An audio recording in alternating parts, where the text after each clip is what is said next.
और पड़ोस के प्रभु जितने ऑनलाइन में जुड़े हुए हैं प्रभु, उनकी सबकी स्तुति लो प्रभु। और सेवा संगति में आगे हमें भजन गाने में और वचन पढ़ने में अपने दास धीरज भाई को याद करते प्रभु, उनको प्रभु उनकी सेवकाई में प्रभु आप सहायता करो और उनके द्वारा प्रभु हमसे बात विचार करो प्रभु। ये प्रार्थना और इस ऑनलाइन की सेवा संगति में आशीष अनुग्रह मांगते हुए प्रार्थना मांगते प्रभु ख्रिस्त के नाम में सुनो स्वीकार करो। आमीन। आमीन। आमीन। ठीक है। प्रेम अनुग्रहकारी ईश्वर, हम धन्यवाद देते हैं इस समय में जो आपने हमारे लिए दिया भाई हैं, और आपने हमारी बड़ी सहायता की कि आपने हमको एक और दिन दिया ताकि हम आपकी साथ संगति कर सके, आपकी स्तुति बढ़ाई आराधना करें। प्यारे प्रभु जी, प्यारे पिता, प्रार्थना है आज के समय को आप आशीष में बनाइए, आपके अनुग्रह में हम बढ़ सके और हम बलवंत हो सके। प्यारे प्रभु पिता परमेश्वर, जो भाई बहन जुड़े हैं उनके लिए हम धन्यवाद देते हैं, और जो नहीं जुड़े उनके हृदयों में आप बड़ा काम करें, और आज की आशीष का भाग आप उन्हें दीजिए, आपकी दया चाहते हैं। हे प्रभु, आपके वचन को सुनने के लिए हमारे कानों को खोलिए, हृदय को खोलिए। आगे के समय को आपके हाथ में देते हुए ये प्रार्थना हमारे उद्धारकर्ता मसीह यीशु के नाम से मांगते हैं, आमीन। आमीन। हम प्रभु की महिमा के लिए गीतों को गाएंगे, और कोई भी भाई बहन अपने माइक को ऑन करके गीत गा सकते हैं। Song number 10। बड़ी किताब में पता नहीं कितना है, इसमें सारी सृष्टि के मालिक यही है। सारी सृष्टि के मालिक तुम ही हो, सारी सृष्टि के रक्षक तुम ही हो, करते हैं तुझको सादर प्रणाम, गाते हैं तेरे ही गुणगान। सारी सृष्टि के मालिक तुम ही हो, सारी सृष्टि के रक्षक तुम ही हो, करते हैं तुझको सादर प्रणाम, गाते हैं तेरे ही गुणगान।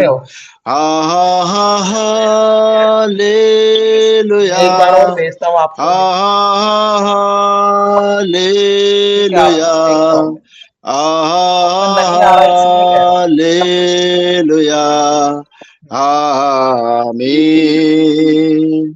सारी सृष्टि को तेरा सहारा, सारे संकट से हमको बचाना, तेरे हाथों में जीवन हमारा है, अपनी राह पर हमको चलाना।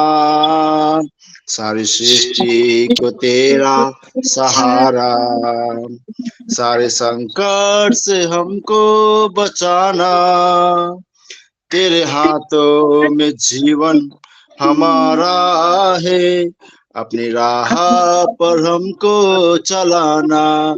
हालेलुया,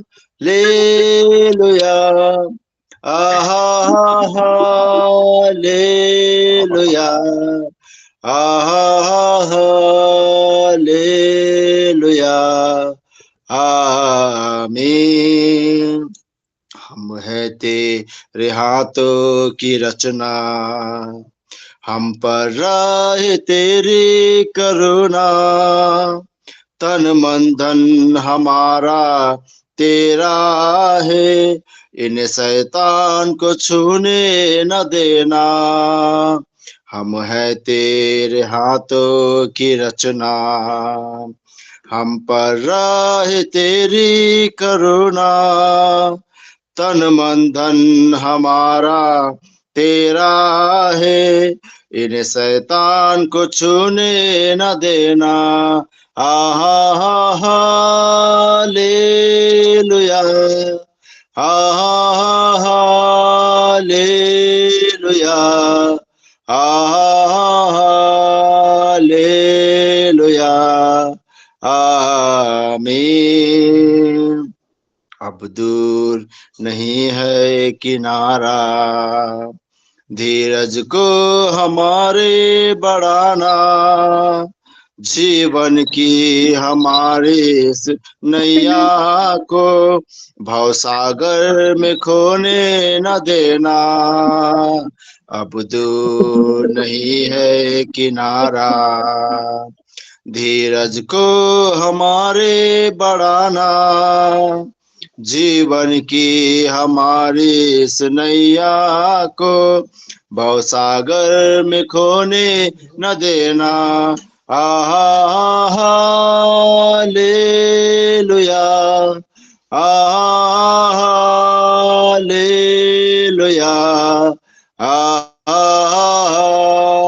हालेलुया, आमीन। धन्यवाद। धन्यवाद भाई सुंदर गीत के लिए। एक और गीत हम प्रभु की महिमा के लिए गाएंगे, और जो भाई बहन गीत गाना चाहते हैं वो गा सकते हैं।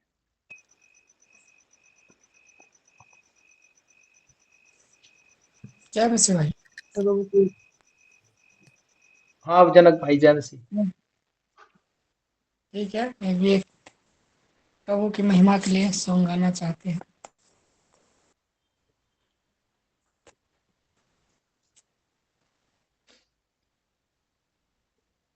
बचा ले मेरे लोगों को, बचा ले मेरे शहर को,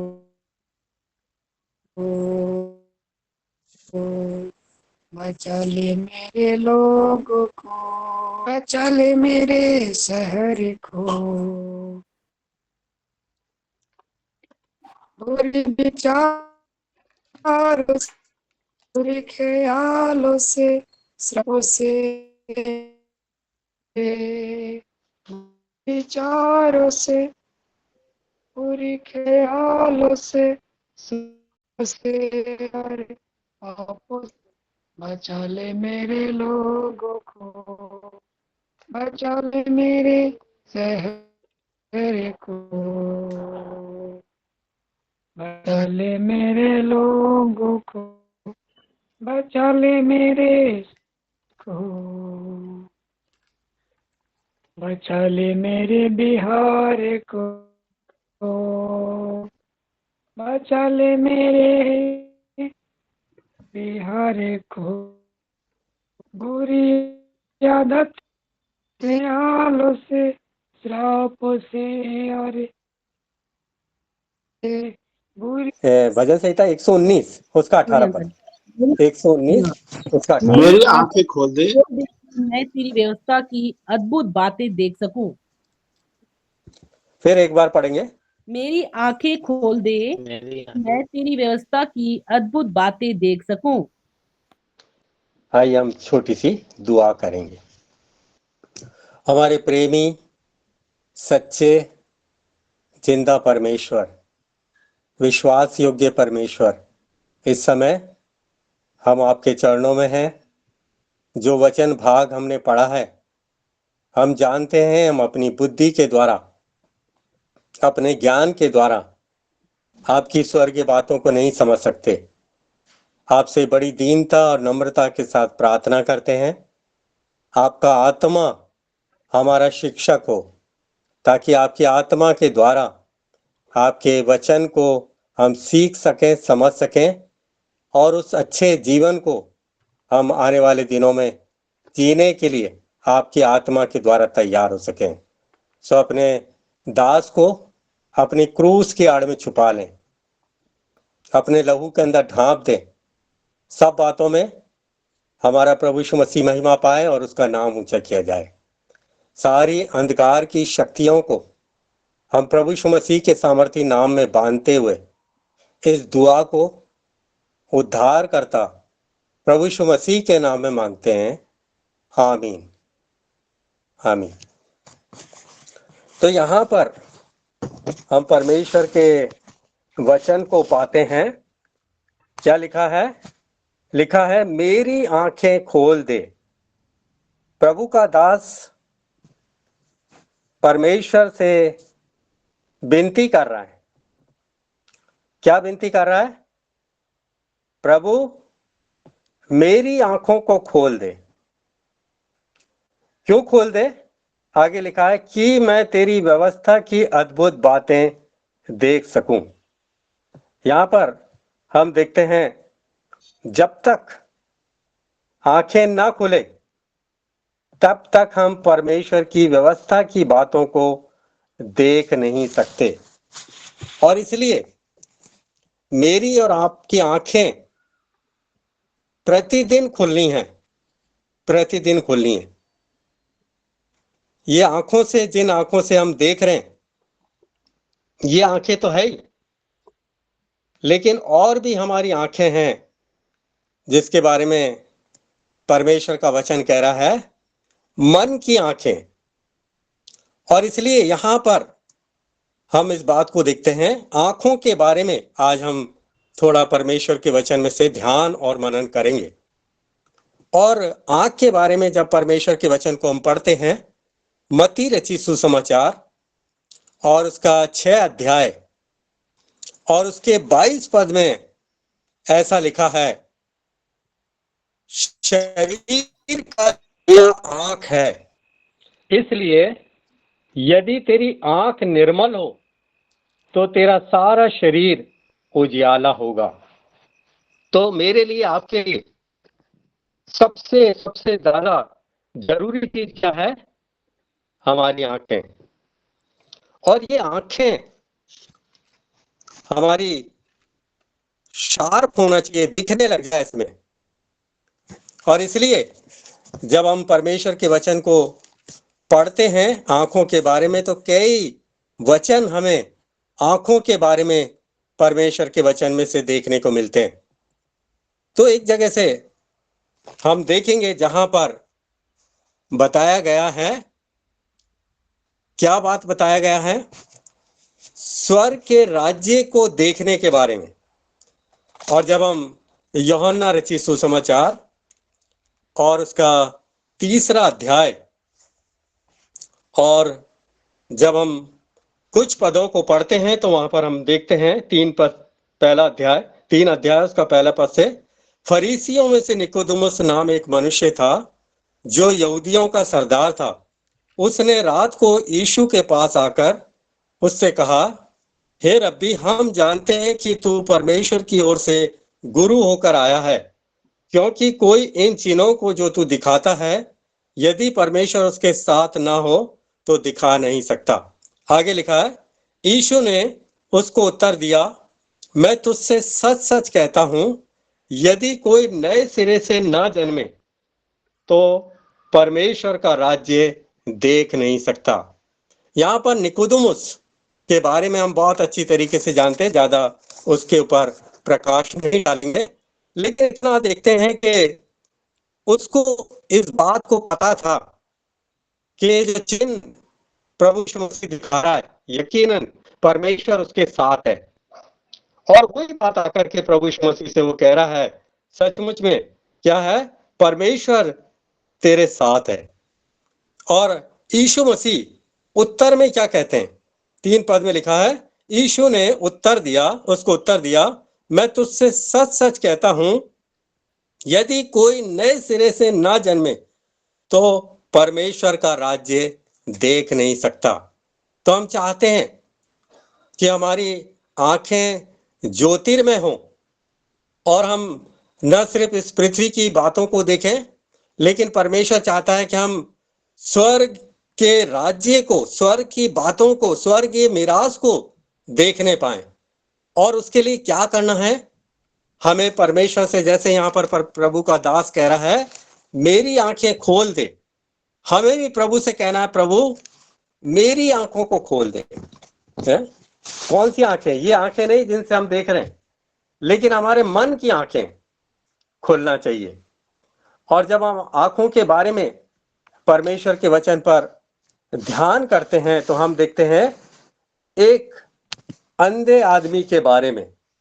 जब हम यूहन्ना रचित सुसमाचार और उसका 9 अध्याय को पढ़ते हैं, जब हम वहां पर परमेश्वर के वचन को पढ़ते हैं तो पाते हैं ये अंधा आदमी कैसा है और कब से है। जब हम इसके पहले पद को पढ़ते हैं, हेडिंग में भी ये लिखा है, जन्म के अंधे को दृष्टिदान। और 9 पद के पहले पद में लिखा है, जाते हुए एक मनुष्य को देखा जो जन्म से अंधा था। कैसा था? कब से था? जन्म से अंधा था। और उसके चेलों ने उससे पूछा, प्रभु यीशु मसीह से पूछा, क्या पूछा? हे रब्बी, किसने पाप किया कि ये अंधा जन्मा, इस मनुष्य ने या इसके माता पिता ने? लेकिन यीशु मसीह क्या कह रहे हैं? 3 पद में लिखा है, यीशु ने उत्तर दिया, ना तो इसने पाप किया ना इसकी माता पिता ने, परंतु यह इसलिए हुआ कि परमेश्वर के काम उसमें प्रकट हों। परमेश्वर के काम उसके अंदर, इस अंधे आदमी के जीवन में प्रकट हों। प्रभु यीशु मसीह ने इस बात को स्पष्ट कह दिया। ये जन्म का लंगड़ा अंधा था, लेकिन एक इसके अंदर बात थी, और वो क्या थी? आंखों से देख नहीं सकता था, लेकिन कान से सुनने वाला था। ये जन्म का अंधा आदमी कान से सुनने वाला था। और यीशु मसीह ने इसको क्या कहा? जब हम परमेश्वर के वचन को आगे पढ़ते हैं तो लिखा है, यह कहकर, 6 पद, यह कहकर उसने भूमि पर थूका और उस थूक से मिट्टी सानी, और वह मिट्टी उस अंधे की आंखों पर लगाकर कहा। क्या कहा? उससे कहा, जा शिलो के कुंड में धो ले। शिलो का अर्थ भेजा हुआ। उसने जाकर धोया और देखता हुआ लौटा। तो हम देखते हैं इस अंधे आदमी के जीवन में जो परमेश्वर ने अपनी महिमा के लिए जो काम किया, वो क्या काम किया? जैसे ही इसने प्रभु यीशु मसीह की आवाज को सुना, उसको उसने फॉलो किया, उस आज्ञा का उसने पालन किया, और जैसा उसको कहा गया था, जा शिलो के कुंड में धो ले, और उसने वैसा ही किया। तो हम देखते हैं परमेश्वर का वचन इस बात को कहता है, हमारी आंखें भी खुलनी हैं, और जो कुछ प्रभु के दास लोग परमेश्वर के वचन से कुछ बताते हैं, तो उसको सुनने के लिए हमारे कान खुलने। और इसलिए प्राकाशित वाक्य है, जब हम पढ़ते हैं तो 7 कलीसियाओं को प्रभु का दास, प्रभु के दूत को ये लिखा बताया जा रहा है कि जिसके सुनने के कान हो वो सुन ले, जिसके सुनने के कान हो वो सुन ले कि आत्मा कलीसियाओं से क्या कहता है। तो इन अंतिम दिनों में परमेश्वर चाहता है कि मेरे और आपके कान खुले, ताकि परमेश्वर जो कुछ कह रहा है उसका हम फॉलो करें, उसकी आज्ञा का पालन करें, और तब हमारे जीवन में क्या होगा? हम देखने लग जाएंगे, नई नई बातों को हम देखने लग जाएंगे। और यहां पर इस अंधे आदमी के जीवन में हमने इस बात को पाया कि कैसे उसकी आंखें खुल गई और वो देखता हुआ लौटा, देखता हुआ लौटा। यहां पर हम इस बात को देखते हैं। तो उसने क्या किया? उसने परमेश्वर की, प्रभु यीशु मसीह की आवाज को सुना, जा, और वो गया, और उसके जीवन में प्रकाश आ गया, उसको देखने लग गया। यहां पर हम परमेश्वर के वचन में से इस बात को देखते हैं। जब हम और परमेश्वर के वचन को और आगे चल करके हम देखते हैं, तो प्रभु कैसे एक आदमी की आंखों को खोलने के लिए क्या काम करता है, उसकी वास्तविक स्थिति को उस पर प्रकट करता है। जैसे भी हम लोग हैं, हमको परमेश्वर दिखाता है कि तुम कैसे हो। मैं अपने जीवन की गवाही देना चाहता हूं संक्षेप में। मैं नामधारी मसीह परिवार में पैदा हुआ, चर्च भी जाता था, सब कुछ करता था, है, लेकिन मैं अंधा था। सब कुछ करता था लेकिन मैं अंधा था। लेकिन जिस दिन प्रभु ने मेरी आंखों को खोला 24/5/1982 को अहमदाबाद पवित्र सभा में, तब मैंने देखा मैं कितना भयंकर भयंकर पापी हूं। मैं ये सोचता था मैं क्रिश्चियन परिवार में पैदा हुआ, मैं मसीह हूं। लेकिन प्रियो, हम मसीह परिवार में पैदा हो जाएं, इससे कुछ बनता बिगड़ता नहीं है, क्योंकि जन्म ही से मनुष्य क्या है, पापी है। और मैं ये सोचता था कि मैं तो पैदाइशी क्रिश्चियन हूं, लेकिन जिस दिन प्रभु ने मेरी आंखों को खोला तो मैंने पाया कि मैं कितना भयंकर घोर पापी इंसान हूं। केवल लेवल लगाने से, मान लीजिए एक बोतल है, उसके अंदर जहर भरा हुआ है, लेकिन उसके ऊपर लेवल लगा अमृत, तो वो अमृत नहीं हो जाता। अगर जी मेरे जीवन के अंदर पाप है तो उसके ऊपर लेवल लगने से मसीह है, हम क्रिश्चियन है, हम स्वर्ग में जाने वाले हैं, तो नहीं जा सकते।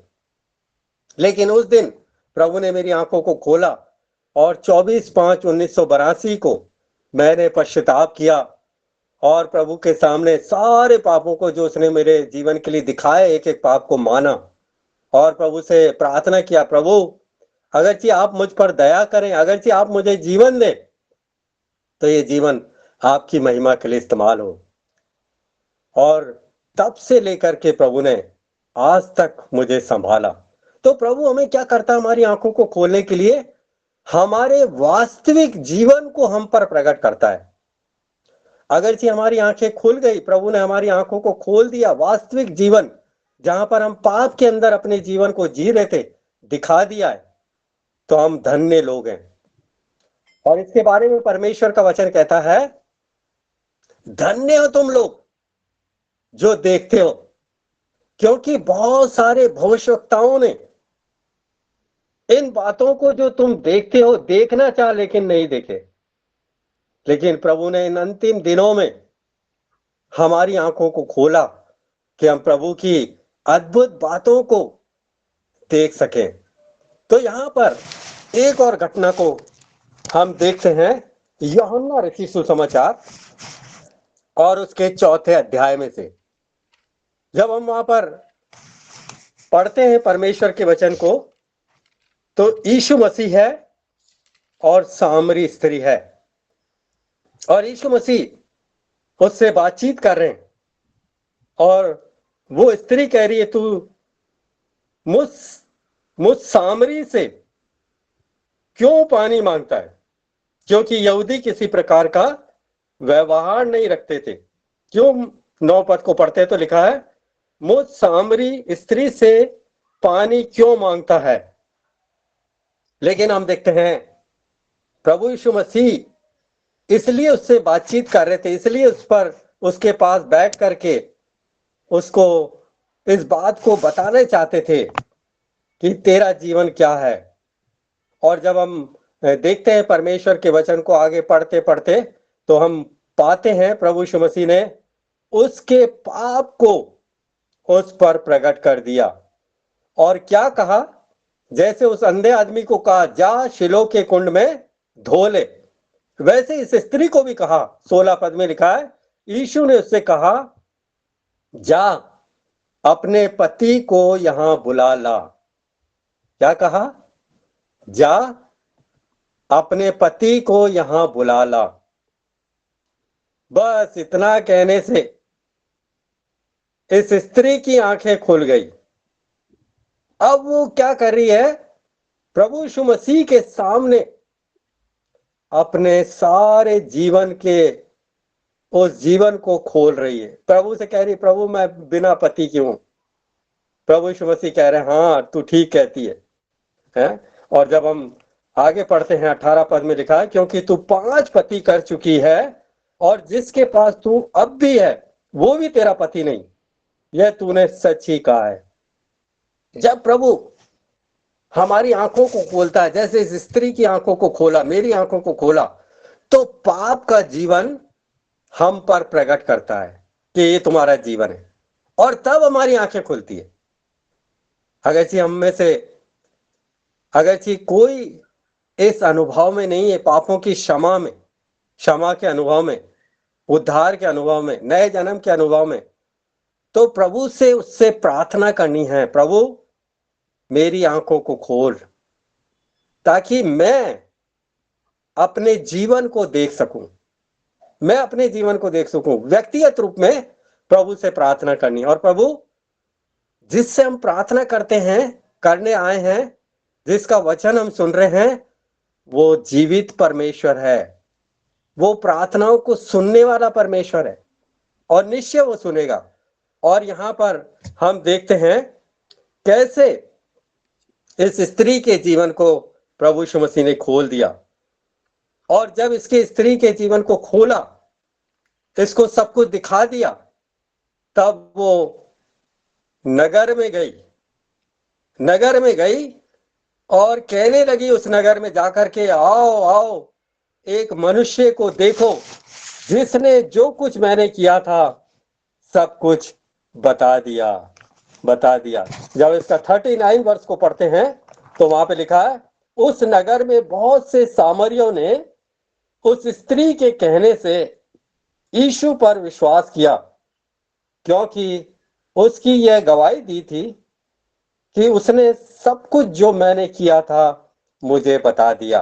तो प्रियो, और क्या हुआ जब परमेश्वर ने इस प्रभु यीशु मसीह ने इस स्त्री की आंखों को खोला, तो न सिर्फ इसके जीवन में आशीष आई, लेकिन लिखा है पूरे नगर में एक के द्वारा बहुत सारी आशीष उस नगर के अंदर आई।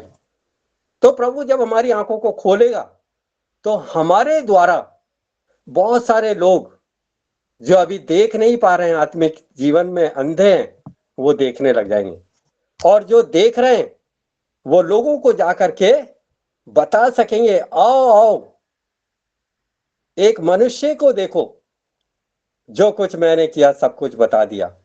और यही जगत का उद्धार करता है, यही इसी ने मुझे उद्धार दिया। तो हम देखते हैं एक आदमी के, एक स्त्री के आंखों खुलने के द्वारा उस गांव के कितने लोग उद्धार को पा लिए। तो जब हम प्रभु से प्रार्थना करेंगे, प्रभु मेरी आंखों को खोल, तो प्रभु क्या करेगा, हमारी आंखों को खोल करके बहुत सारे लोगों को आशीष का कारण, उद्धार का कारण बनाएगा। एक जगह से और जब हम परमेश्वर के वचन को देखते हैं आंखें खुलने के बारे में, तो हम देखते हैं लूका रचित सुसमाचार और उसके 19वें अध्याय में, लूका रचित सुसमाचार उसका 19 अध्याय और उसके पहले पद में लिखा है, वह यरीहो में प्रवेश करके जा रहा था। कौन? यीशु मसीह। और लिखा है वहां जक्कई नाम एक मनुष्य था जो चुंगी लेने वालों का सरदार था और वो धनी था। लेकिन उसके जीवन में एक बात थी। क्या बात थी? उसके मन के अंदर एक इच्छा थी।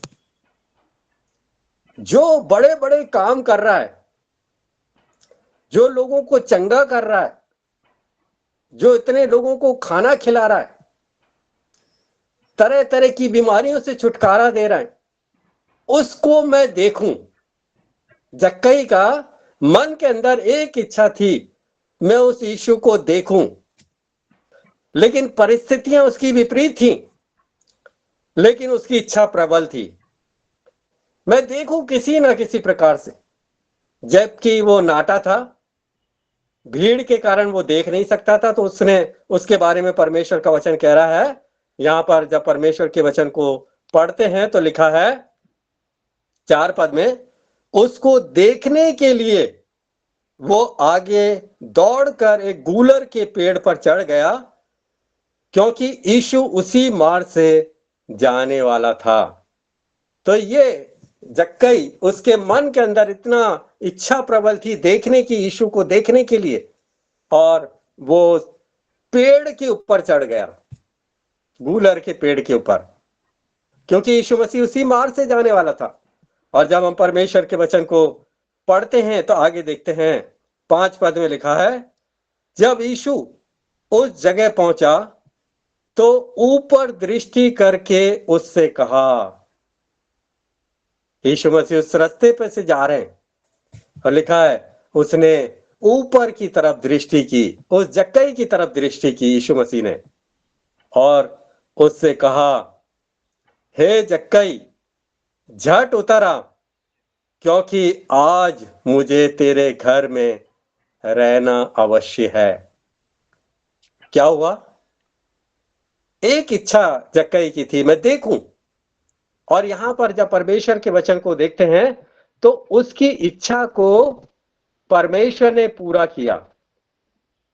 और न सिर्फ उसने प्रभु यीशु मसीह को देखा, लेकिन प्रभु यीशु मसीह ने उसको देखा।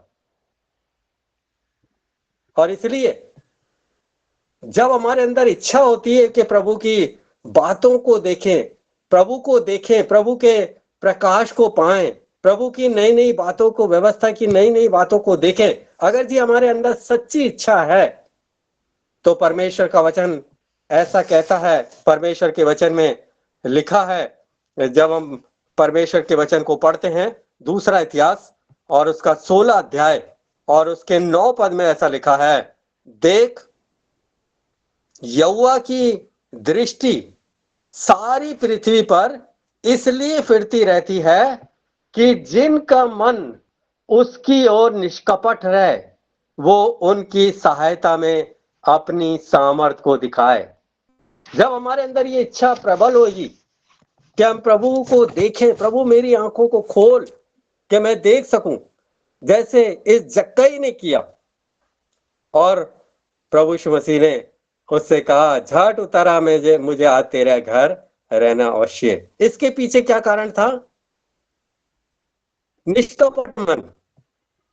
अगर ये हमारे अंदर भी निष्कपट मन है, प्रभु को देखने के लिए तीव्र इच्छा है, तो परमेश्वर निश्चय हमें देखेगा और हमारी सहायता के लिए वो हमारे बीच में आ जाएगा, अपने भक्तों को हमारे बीच में भेजेगा ताकि वो हमारा मार्गदर्शन कर सके, हमारी अगुवाई कर सके। तो यहाँ पर भी हम इस बात को देखते हैं कैसे जब हमारा मन निष्कपट होता है तब हम प्रभु की अद्भुत बातों को देख सकते हैं।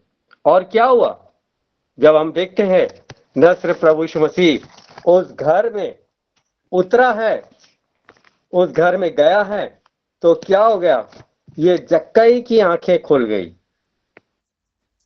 अभी तक जो कुछ ही कर रहा था ये टैक्स कलेक्टर था, और लिखा है जैसे ही प्रभु यीशु मसीह उस घर में गया तो लिखा है 8 पद में, जक्कई ने खड़े होकर प्रभु से कहा, हे प्रभु देख।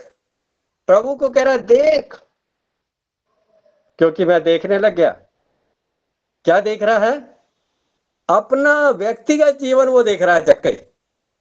और क्या देख रहा है? मैं अपनी आधी संपत्ति कंगालों को देता हूं, और यदि किसी का कुछ भी अन्याय से ले लिया है तो उसका 4 गुना फेर देता हूं। क्या दिखाया? अन्याय का धन। ये टैक्स कलेक्टर था और इसने कुछ ना कुछ इसके मन ने इसको दोषी ठहराया, और ये कह रहा है प्रभु से, मैंने किसी का कुछ अन्याय से ले लिया है तो उसका 4 गुना फेर देता हूं। तब यीशु ने उससे कहा, आज इस घर में उद्धार आया है। तो जब हमारे प्रभु हमारे जीवन में आता है तो एक चेंज, एक परिवर्तन, एक नया प्रकाश हमारे जीवन में प्रभु लाता है। और ऐसा ही यहां पर हुआ इस जक्कई के जीवन में। जैसे प्रभु यीशु मसीह इस परिवार में, इस घर में आया, जक्कई के घर में, तो लिखा है उसकी आंखें खुल गई। और वो प्रभु यीशु मसीह ने नहीं कहा कि तू कंगालों को कुछ दे दे, लेकिन वो खुद खड़ा होकर के कह रहा है, मैं प्रभु अन्याय से किसी का कुछ ले लिया है तो 4 गुना फेर देता हूं। और प्रभु यीशु मसीह ने कहा, आज इस घर में उद्धार आया है, इसलिए कि यह भी इब्राहिम का एक पुत्र है। मेरे प्रियो, जब हम परमेश्वर की आवाज को सुनते हैं, जब हम प्रभु से सच्ची मन के साथ, निष्कपट मन से प्रभु को पुकारते हैं, प्रभु मेरी आंखों को खोल, तो प्रभु क्या करेगा? हमारे मन की आंखों को खोलेगा। और इसके संदर्भ में परमेश्वर के वचन में लिखा है, इफ्सी की पत्री और उसका 1 अध्याय और उसका 17 और 18 पद। कोई पढ़िएगा जल्दी से। इफ्सी की पत्री 1 अध्याय 17 और 18 पद।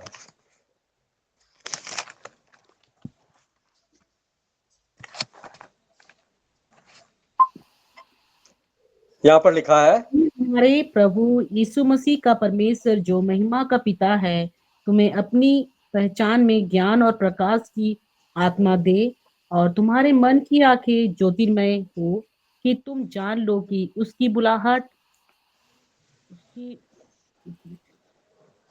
तो यहाँ पर हम देखते हैं परमेश्वर का वचन कह रहा है कि हमारे प्रभु यीशु मसीह का परमेश्वर जो महिमा का पिता है, तुम्हें अपनी पहचान में ज्ञान और प्रकाश का आत्मा दे। कौन सा आत्मा? ज्ञान का आत्मा और प्रकाश का आत्मा। और आगे लिखा है कि तुम्हारे मन की आंखें ज्योतिर्मय हो। मन की आंखें। अब हमें समझ में आया प्रभु ने क्यों हमारे जीवन को हम पर प्रकट किया, ताकि हमारे मन की आंखें ज्योतिर्मय हो। न सिर्फ ज्योतिर्मय हो, लेकिन आगे लिखा है कि तुम जान लो कि उसकी बुलाहट की आशा क्या है। और लिखा है, और पवित्र लोगों में उसकी मीरास की महिमा का धन कैसा है। हमारा ध्यान, हमारी आंखें इस संसार की बातों में लगी रहती है, संसार की बातों में लगी रहती है। जब तक हम इस संसार में हैं, ठीक है, हमें अपने परिवार की जिम्मेवारी पूरी करनी है, हमें नौकरी भी करनी है, बिजनेस भी करना, हमें अपने पूरे परिवार की बच्चों की देखरेख करनी है। लेकिन उससे ज्यादा परमेश्वर चाहता है कि हमारी आंखें इस पृथ्वी पर की नहीं, लेकिन स्वर्गीय वस्तुओं की तरफ पाई जाएं। और ये कब होगा? जब हम प्रभु से प्रार्थना करेंगे, प्रभु मेरी आंखों को खोल, मुझे ज्ञान और प्रकाश का आत्मा दे। और तब वो क्या करेगा? हमारी मन की आंखों को खोलेगा। प्रियो, इस बात को देखते हैं, परमेश्वर की दृष्टि सारी पृथ्वी के ऊपर भले आदमी को भी देख रही है, बुरे आदमी को भी देख रही है। लेकिन एक भयंकर से भयंकर पापी है, भयंकर से भयंकर हत्यारा है। परमेश्वर उसके मरने से प्रसन्न नहीं होता। परमेश्वर की आंखें उसको देखती रहती है। और एक परमेश्वर के वचन में से वचन को हम पाते हैं, हिजकेल नबी की पुस्तक, उसका 18 अध्याय और उसके 23 पद में लिखा है। 18 अध्याय हिजकेल नबी की पुस्तक और उसका 23 पद देखिए क्या लिखा है। प्रभु यहोवा की ये वाणी है, क्या मैं दुष्ट के मरने से कुछ भी प्रसन्न होता हूँ? क्या मैं इसमें परमेश्वर का वचन कह रहा, किसी भी पापी के, किसी भी दुष्ट आदमी के, कितना भी भयंकर से भयंकर पापी है, उसके मरने से परमेश्वर प्रसन्न नहीं होता। क्योंकि परमेश्वर प्रेम, दया और करुणा से भरा हुआ है। और इसीलिए मनुष्य को बचाने के लिए उसने अपने इकलौते पुत्र प्रभु यीशु मसीह को इस संसार में भेज दिया। और इसलिए उसने कलवरी के क्रूस के ऊपर अपने लहू को बहाया, ताकि हमारे पाप कितने भी भयंकर क्यों ना हो, वो सब उसके लहू के अंदर धो दिए जाएं, साफ कर दिए जाएं। और इसलिए आज की शाम परमेश्वर हम में से हर एक से यूं कहना चाहता है, यूं बोलता है। यशायाह नबी की पुस्तक उसका 1 अध्याय और उसके 18 पद को पढ़ते हैं तो वहां पे लिखा है, यहोवा यूं कहता है, आओ हम आपस में वाद विवाद करें, बातचीत करें। क्यों? तुम्हारे पाप चाहे लाल रंग के हों, चाहे अर्गवानी रंग के हों, वो बर्फ के समान श्वेत हो जाएंगे। कैसे हो जाएंगे? बर्फ के समान श्वेत हो जाएंगे। लाल रंग और अर्गवानी रंग क्या बताता है? लाल रंग बताता है चाहे हमारे पाप ताजा ताजा हों, आज ही हमने पाप किए। और अर्गवानी रंग का मतलब क्या है? पुराने पुराने पाप। शत्रु शैतान क्या करता है? हमारे जीवन में पुरानी पुरानी बातों को याद दिलाता रहता है, हमें दोषी ठहराने के लिए। लेकिन हमारे प्रभु यीशु मसीह ने मेरे लिए, आपके लिए कलवरी के क्रूस के ऊपर अपने लहू को बहा दिया, ताकि हमारे पाप, चाहे आज ही हमने पाप किए, चाहे पुराने से पुराना कैसा भी पाप क्यों ना हो, उस सबको वो धो करके अपने लहू के अंदर हमें पाक और साफ कर सकता है। वो किसी के भयंकर से भयंकर पापी के मरने से प्रसन्न नहीं होता। वो ये चाहता है कि उसकी आंखें खुले और वो परमेश्वर का बेटा और बेटी बन करके स्वर्ग की मीरास का भागीदार बन जाए। परमेश्वर की ये योजना मनुष्य के लिए इतनी ऊंची और गहरी है। और यहां पर हम इसी बात को पाते हैं एक जगह से, और हम देख करके उसके बाद हम खत्म करेंगे, जहां पर हम देखते हैं लूका रचित सुसमाचार और उसके 23वें अध्याय में हम पढ़ते हैं, 2 डाकू हैं, जो 2 कुकर्मी हैं, जिनको प्रभु यीशु मसीह के एक को दाहिनी तरफ और एक को बाईं तरफ क्रूस के ऊपर चढ़ाया गया है। और जब हम परमेश्वर के वचन को यहां पर देखते हैं तो देखते हैं आखिरी समय में इस कुकर्मी की आंखों को खोल दिया गया है। और जब हम परमेश्वर के वचन को पढ़ते हैं, 39 पद से मैं पढ़ रहा हूं, यहां पर ऐसा लिखा है, लूका रचित सुसमाचार उसका 23 अध्याय 39 पद में लिखा है, जो कुकर्मी वहां लटकाए गए थे उनमें से एक ने उसकी निंदा करके कहा, क्या तू मसीह नहीं? तो फिर अपने आप को और हमें बचा। एक कुकर्मी है जो उसकी प्रभु यीशु मसीह की निंदा कर रहा है।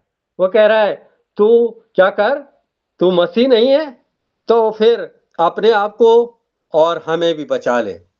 लेकिन दूसरा जो है, दूसरा डांट रहा है। 40 पद में लिखा है, इस पर दूसरे ने उससे डांट कर कहा, क्या तू परमेश्वर से भी नहीं डरता? तू भी तो वही दंड पा रहा है और हम तो न्याय अनुसार दंड पा रहे हैं, क्योंकि हम अपने कामों का ठीक फल पा रहे हैं। उसको एहसास हो गया आखिरी घड़ी में, इस डाकू को, हमने जो किया उसकी सजा हम पा रहे हैं। लेकिन ये प्रभु यीशु मसीह, इसने कोई पाप नहीं किया है, इसने कोई अनुचित काम नहीं किया, लेकिन इसको क्रूस के ऊपर चढ़ाया गया और वो आखिरी समय में पश्चाताप कर रहा है और वो अपने गुनाहों को मान रहा है। और तब प्रभु ने उसकी आंखों को खोला और क्या कहा? जब हम परमेश्वर के वचन को पढ़ते हैं तो 42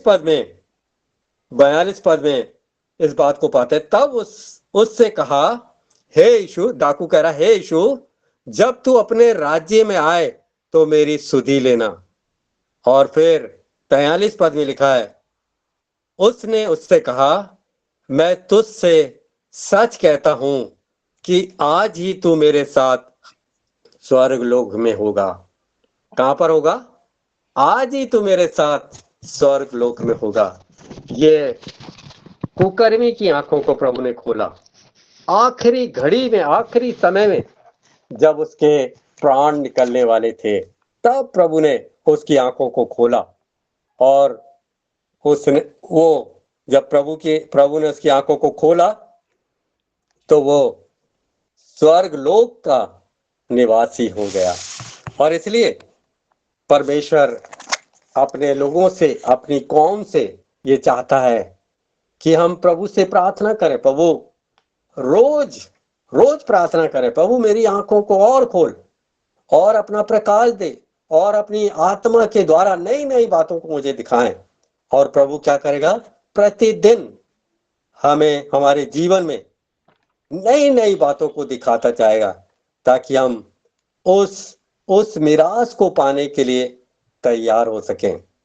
जब हम परमेश्वर के वचन को पढ़ते हैं, एक कलीसिया है जिसका नाम लदोकी की कलीसिया है, और उसके बारे में प्रकाशित वाक्य 3 अध्याय और उसके 16 पद और 17 पद को 16 और 17 पद को पढ़ते हैं। आखिरी में खत्म करने जा रहा हूं।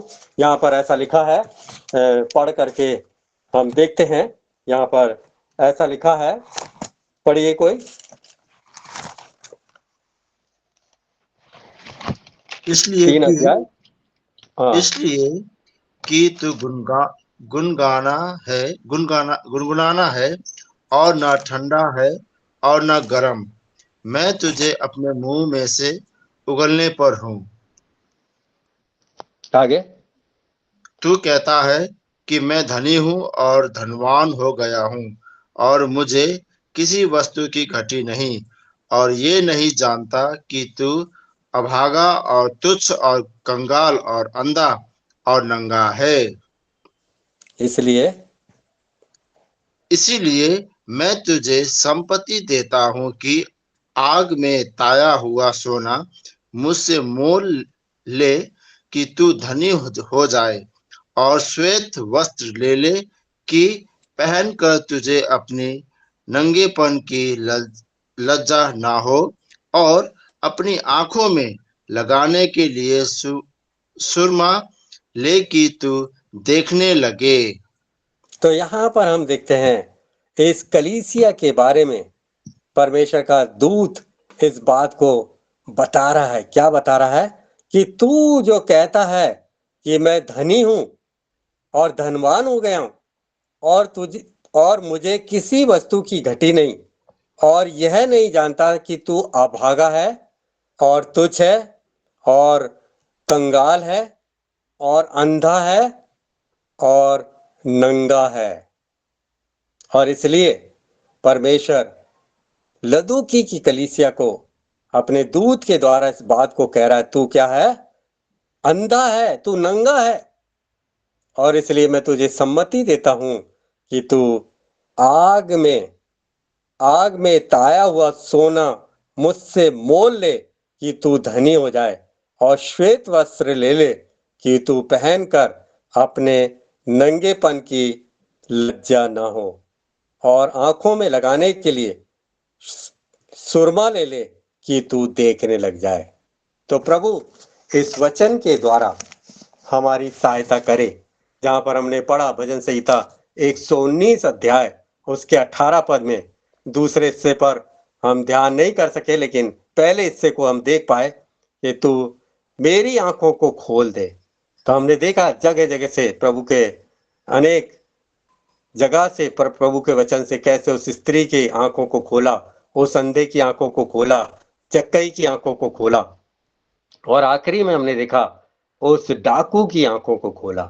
तो प्रभु जब हमारी आंखों को खोलेगा तो न सिर्फ हम प्रभु की महिमा के लिए इस्तेमाल किए जाएंगे, लेकिन बहुत सारे लोगों के लिए हम आशीष का द्वार और आशीष का कारण बन जाएंगे। तो प्रभु इस वचन के द्वारा हम में सारे को आशीष दे, ताकि हमारी आंखें और ज्योतिर्मय हो सकें। प्रभु इस वचन के द्वारा आशीष दे। धन्यवाद अंकल ठीक है भाई जी। जी, बहुत बहुत धन्यवाद। आपने हमारे बीच में आके प्रभु का आवाज को सुनाया और हमने सीखा कि हमारी आंखें खुलनी बहुत जरूरी है, चाहे हम कितने ही पुराने विश्वासी क्यों ना हो जाए। और हमने अनुभव किया इस बात को कि परमेश्वर चाहता है कि हमारी आंखें खुले, परमेश्वर चाहता है कि हमारे मन निष्कपट रहे। तो धन्यवाद, बहुत बहुत धन्यवाद आपको कि आपने हमारे बीच में आके प्रभु का वचन दिया। धन्यवाद अंकल। हम प्रार्थना करेंगे। ठीक है। हमारे बीच में जय। भाई एस्कॉल हैं, वो प्रार्थना में हमारी सहायता करेंगे और आशीष वचन हमारे बीच में अंकल आप ही दीजिए। जी हाँ, ठीक है। एस्कॉल भाई।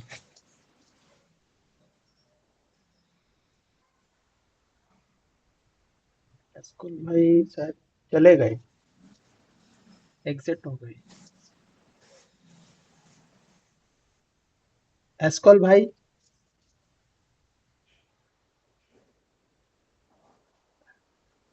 ड्यूटी पर है शायद। ठीक है, डैनियल भाई आप प्रार्थना कीजिए। मैं ही प्रार्थना करूं? हाँ, ठीक है, आप करोगे तो हमारे लिए और भी बहुत अच्छा रहेगा। नहीं, और कोई भाई है तो कराइए भाई लोगों से। कीजिए कीजिए भाई कीजिए। अंकल आप कीजिए।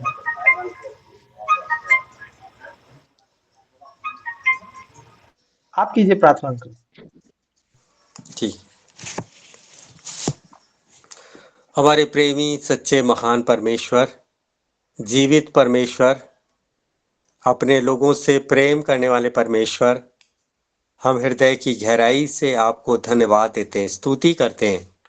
प्रभु जी, कितना आप हमसे प्रेम करते हैं और इसीलिए आप अपने वचनों के द्वारा अपने मन को, अपने मर्म को, अपनी योजनाओं को हम पर प्रकट करते हैं।